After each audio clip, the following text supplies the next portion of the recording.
বছরের শুরুতেই জলপাইগুড়ির মুকুটে জুড়ল নয়া পালক। কৃতি সন্তানের হাতে জলপাইগুড়ির নাম লেখা হলো সুদূর আন্টার্কটিকায়।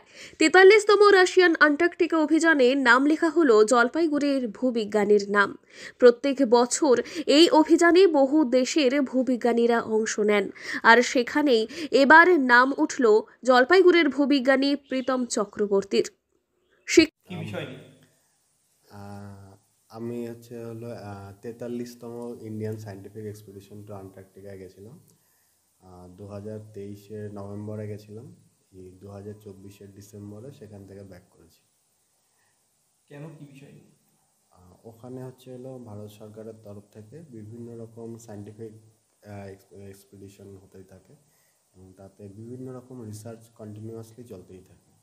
তো আমি আইএমডিতে কাজ করি, তো আমাদের ওখানে ওয়েদার এবং ক্লাইমেট ডেটা নিয়ে কন্টিনিউয়াসলি কাজ হয়। তো সেই কাজের সূত্রে আমি ওখানে গেছিলাম। শিক্ষা শুরু ফণীন্দ্রদেব বিদ্যালয় থেকে। ছোটবেলায় সাদা বরফে ঢাকা কুমেরুর ফটো দেখে স্বভাবতই মনে হতো একবার যদি সেখানে পৌঁছানো যায়। অবশেষে কর্মসূত্রে শৈশবের সেই স্বপ্ন পূরণের সুযোগ আসে 2023 সালে।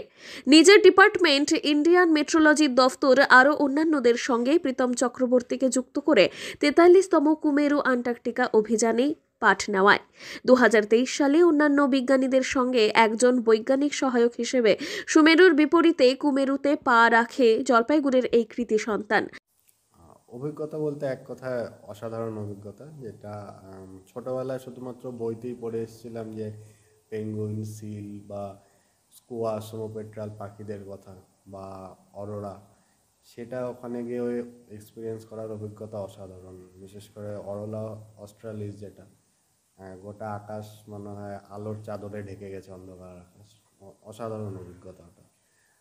আর সেখানকার মানে খাবার দাবার বা আমাদের ইন্ডিয়া স্টেশনের জন্য আমরা যেতাম, প্রত্যেক স্টেশনের জন্য আলাদা আলাদা তাদের নিজস্ব আবহাওয়ার মানে ইসে আছে, তো তারা তাদের স্টেশন। সেখানে যে ছিলেন, আপনারা থেকে ছিলেন ওখানে যে না, যেমন ইন্ডিয়া স্টেশনের জন্য আমরা ছিলাম, আমরা ইন্ডিয়া স্টেশন বা সেই হিসেবে দিতাম।